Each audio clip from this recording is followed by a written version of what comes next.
प्रतीक्षा's cooking पॉइंटमध्ये तुम्हा सर्वांचं स्वागत आहे। आज आपण एक झणझणीत आणि खूपच चविष्ट असे कोलंबीचे पकोडे बनवणार आहोत। ही रेसिपी पार्टीसाठी, स्नॅक्ससाठी किंवा कधीही हलकं-फुलकं खायचं असेल तेव्हा अगदी परफेक्ट आहे। रेसिपी अतिशय सोपी आहे। तुम्हाला कोलंबीचे तेच प्रकार जर खाऊन कंटाळा आला असेल तर ही रेसिपी तुम्ही जरूर ट्राय करा। घरगुती साहित्यामध्येच तयार होणारी रेसिपी आहे। व्हिडिओ तुम्ही शेवटपर्यंत बघा, अजिबात स्किप करू नका। तर चला लगेचच आपण रेसिपीला सुरुवात करूया। मी कोलंबी अशा प्रकारे सोलून घेतली आहे आणि 2 ते 3 वेळा कोलंबी आपल्याला स्वच्छ धुवून घ्यायची आहे। आता आपण हिरवी पेस्ट बनवणार आहोत। त्याच्यासाठी आपल्याला अद्रक, लसूण, मिरची आणि कोथिंबीर छान वाटून घ्यायची आहे। जी स्वच्छ धुवून घेतलेली कोलंबी होती त्याच्यामध्ये तयार केलेली पेस्ट टाकायची आहे। 1 मोठा चमचा आपण मैदा टाकणार आहोत। 1 मोठा चमचा आपल्याला कॉर्नफ्लोअर टाकायचा आहे। चवीप्रमाणे आपण मीठ टाकणार आहोत। हे कोलंबीचे पकोडे एकदम कुरकुरीत आणि आतून ज्युसी लागतात। लहानांपासून मोठ्यांपर्यंत सर्वांना आवडेल अशी भन्नाट रेसिपी आहे। आता आपल्याला त्याच्यामध्ये 1 मोठा चमचा गरम मसाला टाकायचा आहे। 1 मोठा चमचा आपण त्याच्यामध्ये चिली फ्लेक्स टाकणार आहोत। आता आपल्याला त्याच्यामध्ये 1 अंड फोडून टाकायचं आहे। व्यवस्थित हे छान आपण मिक्स करून घेणार आहोत। कोलंबीला त्याची कोटिंग आली पाहिजे मस्त।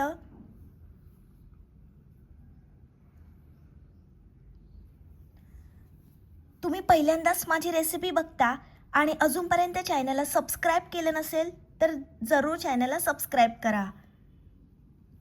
छान आपलं मिक्स करून झालं आहे, बघू शकता।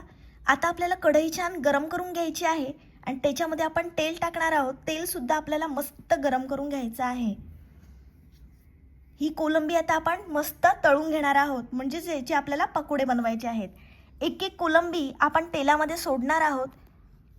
ही कोलंबी तुम्ही तोंडात टाकताच थेट रेस्टॉरंटची आठवण येईल। हा एक घास घेतला की दुसऱ्या घासासाठी हात आपोआप पुढे जातो। जास्त काही नाही, गरमागरम कोलंबी आणि 1 कप चहा, बस मग तुमचा दिवस एकदम छान जाईल। एक एक कोलंबी आपल्याला त्या गरम तेलामध्ये टाकून घ्यायची आहे।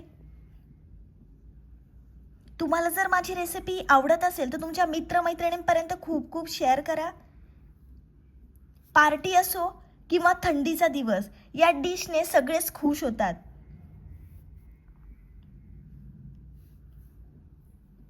जे नॉनव्हेज प्रेमी आहेत त्यांनी ही रेसिपी जरूर ट्राय करा। तुम्ही पहिल्यांदाच बनवत असाल तरीही तुम्हाला सहजरित्या बनवता येऊ शकेल, एवढी साधी आणि सोपी रेसिपी आहे। छान आपल्याला हे तळून घ्यायचे आहेत।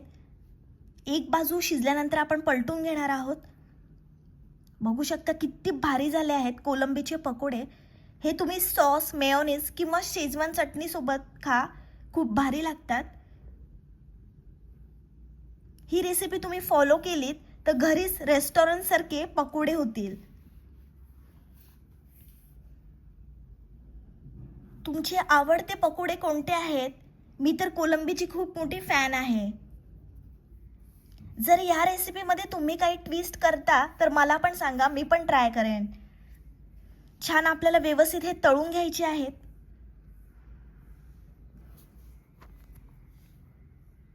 हे कोलंबीचे पकोडे एकदम कुरकुरीत आणि आतून ज्युसी लागतात।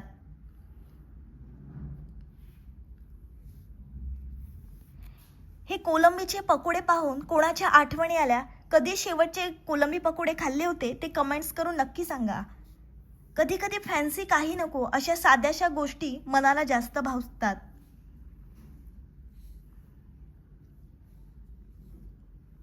मस्त आपली कोलंबी शिजली आहे, बघू शकता।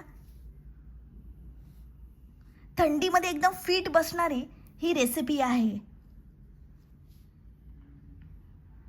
चहा आणि गप्पांसोबत खायला काहीतरी स्पेशल हवंय, मग हे तुम्ही कोलंबीचे पकोडे जरूर ट्राय करा।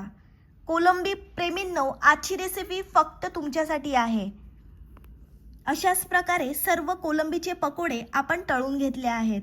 रंगावरूनच तुम्हाला समजत असेल किती भारी लागणार आहेत कोलंबीचे पकोडे। हे तुम्ही सॉस, मेयोनीज किंवा शेजवान चटणी किंवा हिरव्या चटणीसोबत सर्व करा. अतिशय भन्नाट लागतात. ही रेसिपी तुम्ही जरूर ट्राय करा. माझी रेसिपी तुम्हाला आवडली असेल तर तुमच्या मित्रमैत्रिणींपर्यंत खूप खूप शेअर करा. व्हिडिओला लाईक, कमेंट, शेअर आणि चॅनलला सबस्क्राईब करायला विसरू नका. भेटूया पुढच्या रेसिपीसोबत. तोपर्यंत मस्त खा आणि स्वस्थ राहा.